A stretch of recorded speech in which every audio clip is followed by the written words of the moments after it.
भाऊंचा मळा हे नाव उच्चारलं की डोळ्यांसमोर उभा राहतो तो साधा, प्रेमळ आणि भक्तिभावाने ओथंबलेला चेहरा.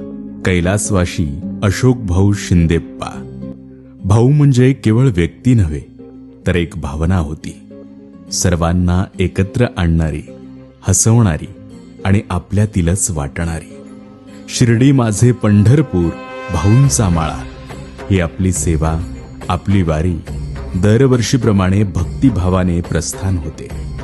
भाऊंनी सुरू केलेली ही वारी अजूनही सुरू आहे. हा प्रवास आहे श्रद्धेचा, सबुरीचा, भक्तीचा आणि बंधुत्वाचा. एक वारी पंढरीच्या दारी. विठ्ठल विठ्ठल, जय हरी विठ्ठल, जय साईनाथ.